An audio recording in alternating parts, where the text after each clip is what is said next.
All right, so let's get a round of boos for Greenpeace and their Change the Code campaign. That video is one that Carla produced within about an hour and a half of Greenpeace, who was, if you don't know, funded by Ripple co-founder and executive chairman Chris Larson's 5 million petrodollars that he decided to pump into a disinformation campaign about Bitcoin, as his token is and company is under investigation by the SEC. So, well, we can do more in an hour and a half for free than they can do with $5 million, and that's the power of Bitcoin. So, on a different note, we have a pretty awesome panel up next. I think a lot of people are excited for this. So you've all heard of the Chivo Wallet. They were instrumental in the rollout of Bitcoin here in El Salvador. Again, if you've probably interacted with it in some way, perhaps just through an ATM. But this next panel is going to go through the first year, give you guys basically a recap. You've maybe heard some good things, some bad things, some things in between. So hopefully this next panel will do an excellent job of clearing a lot of that up. So to moderate this panel, we have Ken Kruger. He's the founder and CEO of Moon, paywithmoon.com, I believe. So please give Ken a warm welcome to the stage.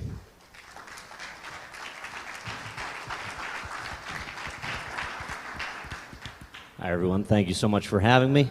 I'm joined here today by Alex, the CEO of River Financial.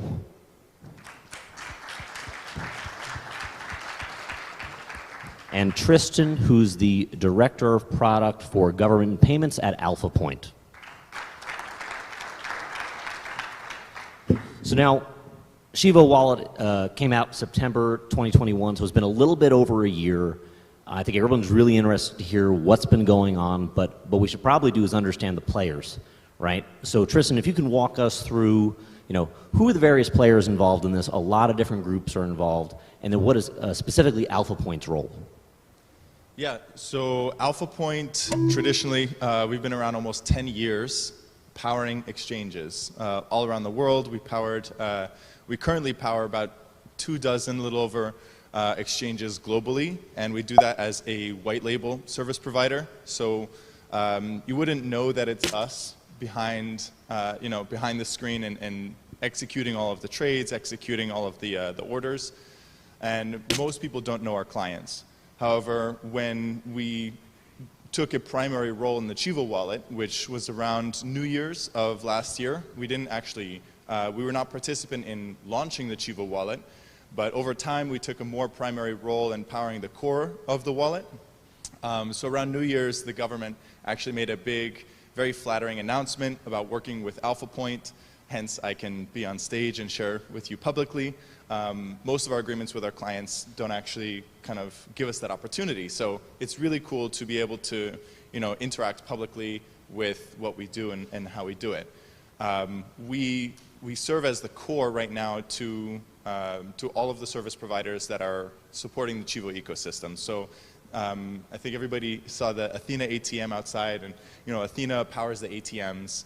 And we have here one of our really close partners, Alex from River, and he powers the Lightning transactions, so all of the connections to the nodes, and he can go into it a little bit more.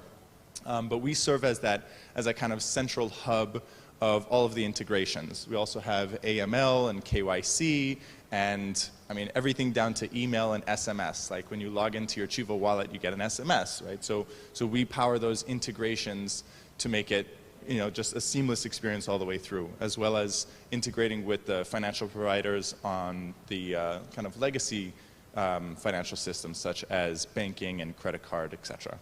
So it sounds like you're working with the banks, you're working with the El Salvadorian government, Chivo has their own team. Are there any other players involved? Yeah, well, so there are service providers that I'm not at liberty to share on behalf of Chivo or the government. Chivo really is the company that is Chivo, right? And so a lot of the kind of facilitation and operations go under Chivo, for example.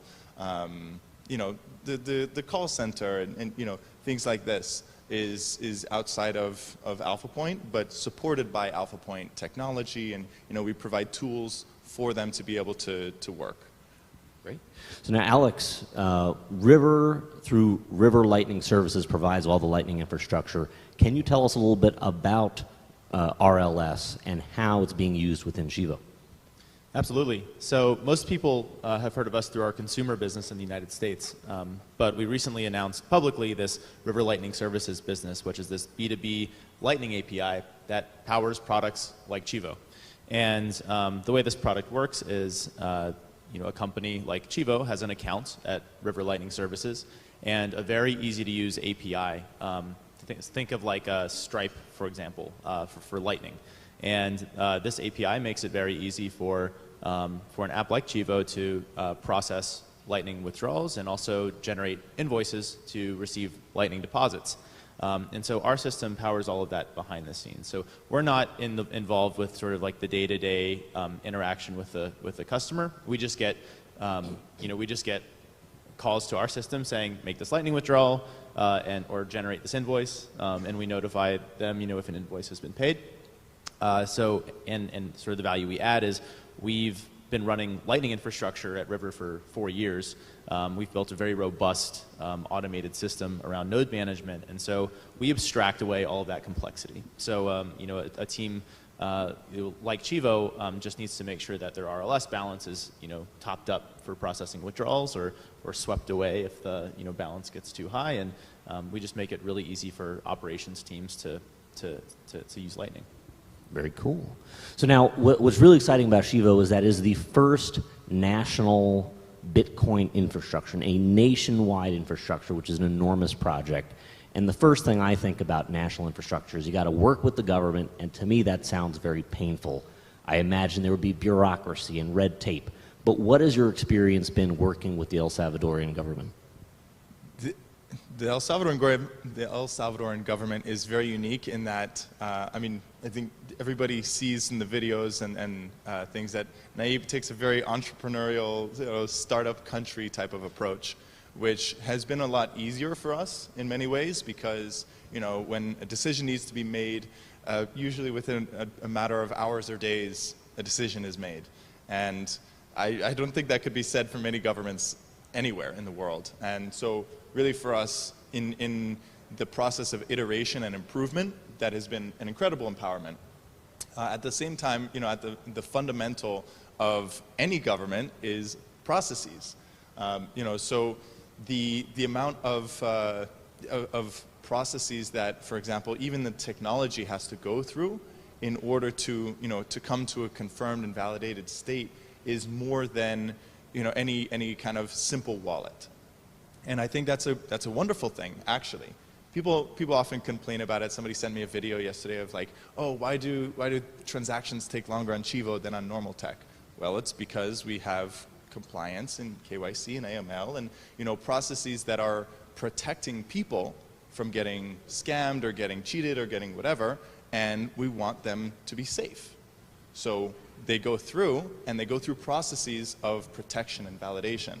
And I think, again, we as the technology provider, if it were just tech, it would be a lot easier and smoother and faster, but it wouldn't be as safe or as reliable or as widespread as Chivo Wallet is, right? Someone can trust their funds in the Chivo Wallet because we have protections and we have a call center. And it's like, if I use my, my blockchain.com or bitcoin.com wallet and I send money or something happens, I really don't have a call center to call. And while people might rag on the call center, I see metrics every day and we work closely with them, and a tremendous, vast majority of issues get resolved, which couldn't be said for a vast majority of issues without it. So I would say, again, government of El Salvador is really efficient in the fact that we can iterate quickly and work rapidly with them. At the same time, the nature of any project on this scale has processes and protections that are inherently for the user, but impact the user experience, I think, in ways that people see as negative. At the same time, we kind of see from the inside that it's an opportunity to mature the entire industry. If I could just add one thing. So I grew up in the DC area in the US, and so I'm very familiar with the federal government. And when we first started working on the project here, I didn't know what to expect, but I was incredibly surprised in a very pleasant way of how high caliber the people in the El Salvadorian government leading this project were. It felt like Tristan said, it felt like a startup. It felt like just high caliber people making decisions and executing, and made me kind of jealous. Maybe we can import some of that attitude to the U.S. Fantastic. So really, let's get down to brass tacks here. What is happening in the wallet? It's been a year. We have data. How many users are there? What can you share? Tristan, we'll start with you. What can you share about what's actually happening day to day? How are people using this thing? Yeah, so I mean, there's how many people are using it and how they're using it. So the first part of how many, I'm personally not at liberty to share numbers on behalf of Chivo or the government, but from our perspective in AlphaPoint, what we see as really important is that the users that are on Chivo are actually using it more because they're seeing it is more reliable, and it's gone through these iterations of resilience and really kind of being more trustworthy to get a transaction through the first time, right? All of our integrations are getting better. KYC is getting better with, you know, the new KYC provider that came on or took a primary role at the same time as we did. You know, we really, it's light years ahead of where, you know, where the industry was 1 or 2 years ago is kind of amazing to see. And so the users that are in Chivo are using it more, and that tells us that we're very reliable, that we're increasingly trusted. The actual usage of it, we see the largest, well, actually, it's a bit of a mixed use in that there are a ton of P2P transactions, you know, people paying for pupusas over Lightning. You see a lot of those. And at the same time, people paying for groceries, and you know, every major merchant or retailer in the country has Bitcoin or Chivo. So we see a lot of that. We see a lot of use of the exchange. I mean, Chivo is famous for being, I think it's maybe, if not the only, then one of the only no-fee exchanges ever, right, or in the world. And that's something that the government provides as a public service, right? This is really a public utility. And so people use Exchange a lot, people use the auto-convert a lot. You know, somebody wants to send dollars, somebody wants to HODL. It's super simple, it's actually one process, right? You auto-convert, and this is a little toggle on the app. And then ATM has actually seen an increase in transactions as well as banks and credit cards. Really across the board, we see people understanding the breadth of the ecosystem a little bit more, and so they're doing a lot of the processes that maybe weren't just send receive. So that's cool to see. So you're telling me everyone's day trading in Chivo? Everyone's day trading in Chivo Wallet? Is that what you're saying? Not everybody, but I mean, I have dollars and Bitcoin in my Chivo wallet, and when Bitcoin dropped, I moved it all to Bitcoin. It was like, okay, well, that's simple. Cool. And now, Alex, you have some insight into the flow of Bitcoin since you're operating the Lightning infrastructure. Do you see most of that going peer-to-peer? Is most of that going into merchants? Do you know what type of merchants? Is it going a bit refill? Where do you see those flows? What insights do you have? Yeah, so like Tristan said, I can't speak to specifics, but at a high level, we see a lot of flows going to both of those things. Both Lightning payment processors, you know, that you would know, which clearly indicates that people are using this for commerce, which is great to see. And then also to other Lightning wallets, indicating a lot of peer-to-peer transactions. So our system, we only see transactions when Bitcoin is exiting Chivo. I'm sure there's even more Chivo to Chivo transactions. But you know, we're seeing an increase in those trends, and luckily, you know, we pay a lot of attention to also payment success rates because that impacts the user experience, especially on Lightning because it's still kind of new and some of the kinks are still being worked out. But we're seeing, you know, 99% payment success rates and working to just keep getting those up. But you know, it can be a little challenging when people are trying to pay these sort of long tail nodes or pay a non-custodial wallet that might have, you know, might not work if they turn the screen off right after they initiate the payment. So there's like those sort of long tail of things that our sort of perspective on Lightning is even if something isn't our fault, it's our problem. So we're looking at ways to continue to like improve the payment success rates and get it as close to like the fiat world as possible. Sure. And now, do you know, the average user, right? The wallet supports both on-chain payments and Lightning payments, right? What are the trends? What's more popular? And is there a sense that users are coming to understand that, like, oh, there's block time, I have to wait for a confirmation. Oh, Lightning payment's faster, but there's this failure rate. Are they learning things? What's kind of that experience? There have been actually a few conversations, especially in this conference, people that have different opinions on whether Lightning should be the primary or Bitcoin on-chain should be the primary. Right now, if you open your Chivo, you're going to see a Bitcoin address, it's an on-chain address, and then if you want to receive something in Lightning, you would have to, request Lightning. So that would be, it's kind of the second option. Lightning is the second option. And that was a deliberate choice made together, really, with AlphaPoint, Chivo, and the government. And we all agree that really because Bitcoin is the more universal, universally known, universally recognized method of transfer, then that is really primarily the default. It's entirely possible that, over time, if we see some shift in the global paradigm, then that might shift because we always update the system to be on trend with what people enjoy. But we see a pretty good balance. Primarily, when something is a larger transaction, like a larger value transaction, I mean, it kind of reflects the way that Bitcoiners see it generally, right? A larger notional, more sats would go on chain, and then day to day, nobody's going to buy a 50-cent pupusa with a Bitcoin transaction, I mean, people do. And actually, Chivo does a very exciting thing that maybe not everybody knows. They actually cover most of the gas fees on behalf of Chivo transactions, right? So it's kind of a testament to the utility, like public utility part of Chivo, which is really cool to see. So let's talk a little bit about the impact of the wallet on the people of El Salvador. The wallet itself is very different from any other wallet, especially a wallet that supports Lightning, right? There's ATM access, there's integration with banks, there's both dollars and Bitcoin within the product. How is this changing day-to-day life, even though it may not be impacting everybody right now day-to-day, but how is that impacting people today in some interesting use case? And how do you see that moving forward? How is that going to impact people's lives?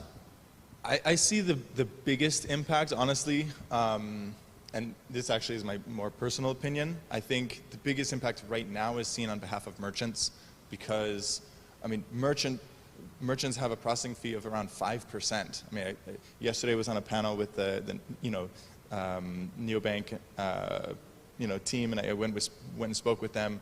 They have MasterCard right now integration, and that's amazing, and that's wonderful. And there's a 5% transaction fee, and all of the transactions that Chivo processes on behalf of merchants, right? We're in every super selectos around the country. So every time that somebody pays with Bitcoin or pays with Chivo, they actually don't lose 5% of the transaction value just in receiving their payment. It is actually a financially superior way to receive money than over credit card. And right now I see that as like the kind of micro biggest impact. As more countries adopt Bitcoin and as more cryptocurrencies become mainstream for payments and day-to-day transactions, I think we'll see more and more personal impact.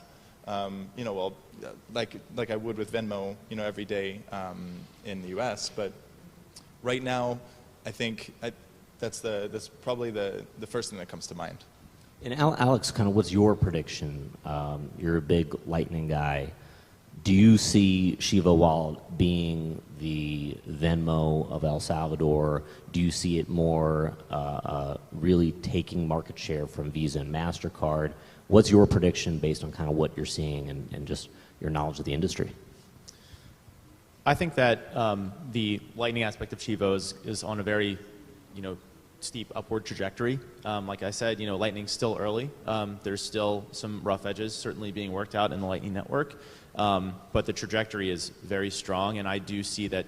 I see Chivo actually playing, a major role in this worldwide ecosystem of financial apps that are all intercompatible because of this open network.